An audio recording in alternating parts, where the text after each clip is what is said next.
कला अकॅडमी पुणे संचालित शिका प्रभावी भाषण व सूत्रसंचालन कला या उपक्रमाअंतर्गत आपण एक नवीन उपक्रम सुरू केलेला आहे, ज्याचं नाव आहे ऑफलाईन व्याख्यानमाला। या विचार मंचावर उभे राहा आणि आपलं भाषण प्रभावीपणे सादर करून श्रोत्यांच्या मनामध्ये प्रवेश करून श्रोत्यांची मन जिंका। आज तुम्ही हा मंच जिंकणार आहात, उद्या तुम्ही महाराष्ट्रातल्या दिग्गज मंचावर देखील तितक्याच ताठ मानेने जाणार आहात।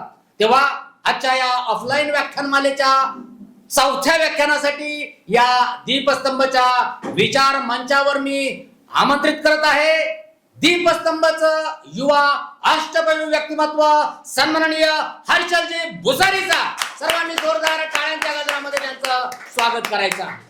अखंड हिंदुस्थानाचे आराध्य दैवत छत्रपती शिवाजी महाराज, भारतीय संविधानाचे शिल्पकार विश्वरत्न भारतरत्न डॉक्टर बाबासाहेब आंबेडकर यांना विनम्र अभिवादन करून मी आजच्या व्याख्यानाला सुरुवात करतो। खरं तर पंचायत पडलेली की नेमकं कुठल्या विषयावर बोलायचं आहे, पण म्हटलं आता 3 दिवसापूर्वी छत्रपती शिवाजी महाराजांची शिवजयंती झाली तर तोच विषय घ्या। तर कसं तर आता आपल्या मनामध्ये काय आहे तर छत्रपती शिवाजी महाराजांनी दिलेली शिकवण आहे, पण प्रत्येक वेळेस आपण काय विचार करतो की महाराज असते तर म्हणजे काय तर महाराजांनी 400 वर्षापूर्वी असं काहीतरी आपल्याला शिकवण दिली आहे की त्याच्यामुळे ना तो जो पुरुषार्थ आपल्यामध्ये जागा झालाय तोच एक भारतीयांची ओळख बनून बसलाय। आता ही भारतीयांची जर ओळख जी बनलेली आहे ही जर आपल्याला टिकवायची असेल तर महाराजांनी जी आपल्याला शिकवण दिली आहे ही तंतोतंत वापरल्या गेली पाहिजे। आपल्या समोर कितीतरी राजकीय नेते आहे की जे आहे ना स्वतःचा स्वार्थ बघतात, पण तुम्हाला सांगतो मित्र, जेव्हा महाराजांना आग्र्यामध्ये कैद केलं होतं तेव्हा त्यांच्यासोबत 300 मावळे होते आणि 300 मावळे जेव्हा तिथनं सुटले तर त्यामधून सर्वात शेवटी सुटणारे व्यक्ती कोण होते तर ते म्हणजे छत्रपती शिवाजी महाराज। यातनं आपल्याला काय शिकवण मिळते, आता जर आपण राजकीय नेते बघतो, राजकीय पुढारी बघतो, तर कुठलं संकट आलं तर बाबा मला पहिले जाऊ दे, बाकीचे लोक बघा काय तर त्यांचं ते सांभाळत बसतील। पण ही जबाबदारी कोणाची होती तर त्या नेत्याची होती की मी सर्वात शेवटी जर गेलो तरी चालेल।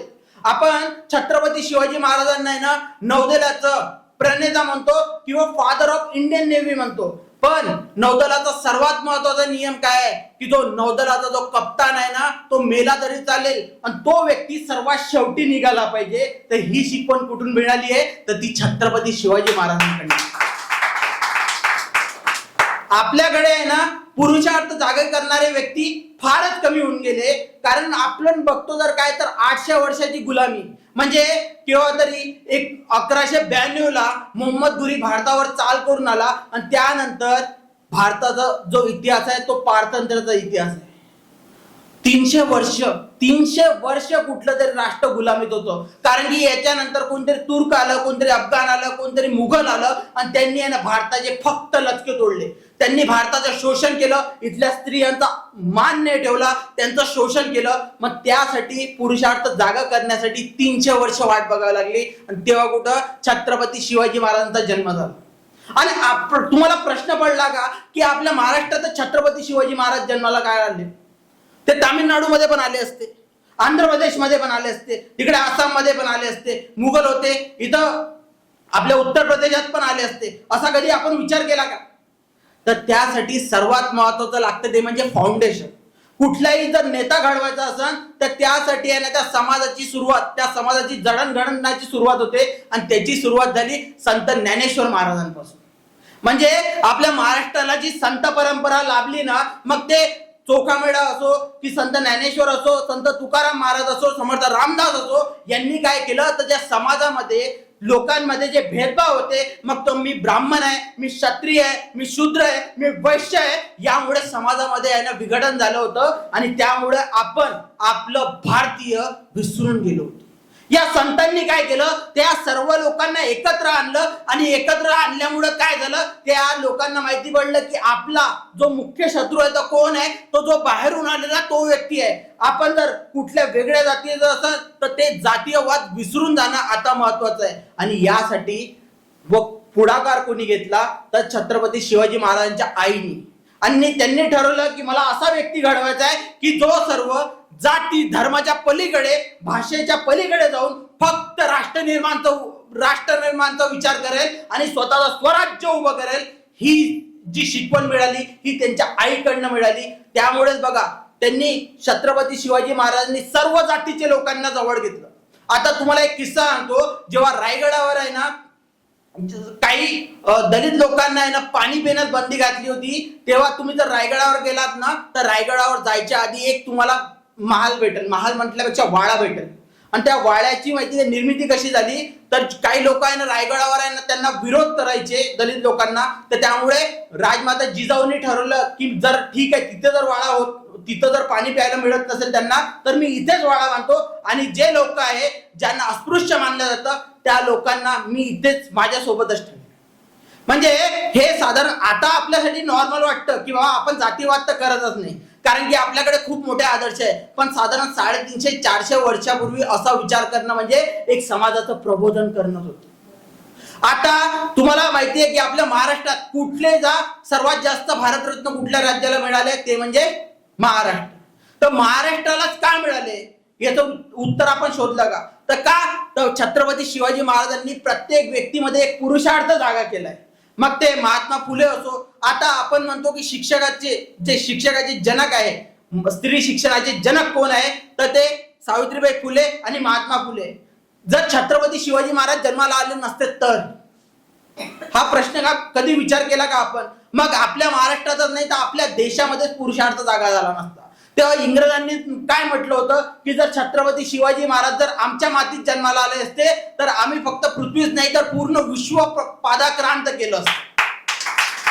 आणि तुम्हाला सांगतो की आपणच आपला इतिहास घालून बसलो. आता 3 दिवसापूर्वी तुम्हाला सांगतो मी शिवजयंती साजरी करत होतो. मी माझ्या बायकोला घेऊन गजानन महाराजच्या मंदिरात जात असताना तिथे आहे ना लोकांनी भर रस्त्यावर आहे ना डीजे लावला होता.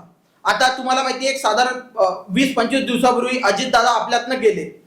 त्यांनी काय केलं होतं तर तिथं LED लावला होता आणि LED मधनं आहे ना दादांचा एक फोटो होता की जे स्वर्गात चालले म्हणून. असं स्वर्गाचा आता आर्टिफिशियल इंटेलिजन्सच्या माध्यमातून ते बनवत आहेत. ते दादा चालले आणि शिवजयंती आणि पोरांनी मोठ्या आवाजाने डीजे लावला आणि तिथं नाचत होते. थोडीशी लाज पण वाटत नाही यांना की काय ते बाबा ठीक आहे आता छत्रपती शिवाजी महाराजांच्या जयंतीला लोक नाचतात, दारू पिऊन नाचतात, ते तर त्याबद्दल तर मला वाईटच वाटतं. पण तिथं त्यांनी LED वर फोटो काय लावला होता की अजितदादा गेले आणि ते असे स्वर्गातून पुढं चालले त्यांच्या समोर नाचताय. मला तुम्हाला सांगतो मला एवढं वाईट वाटलं. ठीक आहे अजित पवारांबद्दल सहानुभूती आणि माझं त्यांचं असं काही परिचय नाहीये, पण आपला नेता गेला, आपल्या महाराष्ट्राचा उपमुख्यमंत्री गेला, थोडीशी तरी सेन्सिटिव्हिटी असली पाहिजे ना माणसाला. पण ह्या आपण जो समाज तयार करतोय ना तर यामध्ये थोडीशी सेन्सिटिव्हिटी कुठं ना कुठं मागे चालली आहे. आणि हे जर आपण याचा विचार केला की बाबा प्रत्येकाला जर जबाबदार नागरिक बनवलं ना तर तुम्हाला सांगतो within a span of 2 months आपला देश स्वच्छ होईल. फक्त 2 महिने लागतात जर स्वतः जबाबदारी घेतली ना. पण आपल्याला काय करायचंय छत्रपती शिवाजी महाराज घ्या, महात्मा फुले घ्या, डॉक्टर बाबासाहेब आंबेडकर घ्या, यांना फक्त वाचायचंय, यांना आत्मसात नाही करायचंय आपण. जर कारण की वाचायला जास्त मेहनत नाही लागत ना. जर प्रत्यक्षात जर त्या व्यक्तीचं जर कॅरेक्टरिस्टिक त्यांचे जर गुण आपण जर प्रत्यक्षात आणायचा विचार केला तर त्यासाठी जोखमीचं काम आहे आणि मेहनतीचं काम आहे. ते नाही करायचं. लोकांना आहे ना स्वस्त काम हवंय, मेहनत नाही करायची. त्यामुळे मला असं वाटतं की छत्रपती शिवाजी महाराजांनी जो आपल्याला आदर्श घालून दिलाय तो जर आदर्श मी 100% म्हणत नाहीये, तो जर आपण 1% पासून 5% पर्यंत जरी स्वतःच्या मनात आणला ना तरी तुम्हाला सांगतो या रस्त्यावर चालणारी प्रत्येक स्त्री सुरक्षित राहील. या शाळेमध्ये शिकणारी जी प्रत्येक विद्यार्थिनी आहे ती सुरक्षित राहील. आणि स्वतःची जबाबदारी घेतल्यामुळे आहे ना किती जर लोक जे रस्त्यावर जातात. आता तुम्हाला कोणी स्टेटस बघितले माझे मला माहिती नाही, पण माझा जो मित्र आहे ना सर साधारण 15 दिवसापूर्वी गेला. कसा गेला तर तो बिचारा युटर्न घेत होता आणि मागून भरधाव वेगाने गाडी आली साधारण 80 ते 100च्या स्पीडना आणि त्याची काही चूक नसताना तो गेला. तो किती बेजबाबदार माणूस होता जो एवढा भरधाव वेगाने गाडी आली, त्याला दिसला नाही की तो राईट टर्न घेतोय म्हणून. तर तेच सांगतोय की आपल्याला वाटतं की माझ्यावर काही आलेलं नाही ना संकट, पण तुम्हाला सांगतो जेव्हा आहे ना आपण स्वतः वर यायची वाटच नाही बघायला पाहिजे. आज 2 दिवसापूर्वी माझा मित्र गेला, पुढचा नंबर माझाही असू शकतो. म्हणून आहे ना एकच सांगतो की प्रत्येकाने जबाबदारीने राहा आणि जबाबदारी सांगा. कारण की समाजामध्ये असे लोक असतात की काही लोक ते कचरा करत नाही, काही लोक असतात की कचरा करू देत नाही आणि काही लोक असतात केलेला कचरा उचलतात. माझं फक्त एवढंच म्हणणं आहे की आपण आहे ना पहिल्या कॅटेगरीत असलं पाहिजे की मी कचरा करणार नाही. दुसरी कॅटेगरी तर ठीक आहे, मी कचरा करूही देणार नाही. आणि काही लोक हलकट असतात जे कचरा करतात. एवढी जबाबदारी जर त्या लोकांना आपण शिकून दिली तरी आहे ना आपलं जे स्वराज्य आहे हे सुराज्य होईल फक्त. नाहीतर मग ते लगेराव मुन्ना भाई मध्ये म्हटलंय ना की बापू अगर जिंदा होते तो बापू देख के बोलते की यार देश हमारा हो गया लेकिन लोग हमारे नहीं हुए. एवढंच बोलून मी इथंच थांबतो. मला वाटते नाही आहे वेळ आहे सर. मला वाटलं मी चाललो फ्लो मध्ये तर मला वाटते घेतो आणखी 5 मिनिटं. मला वाटलं 14 मिनिटं झाले. ठीक आहे. तर मला असं वाटतंय की ही जबाबदारी प्रत्येकाने घेणं गरजेचं आहे. नाहीतर कसं होईल, पंचायत होऊन जाईल आणि आपला देश आपण गप्पा खूप मारतो की मेरा देश महान. ते नाना पाटेकरचा डायलॉग नाही का, 100 में से 99 बेईमान फिर भी मेरा देश महान.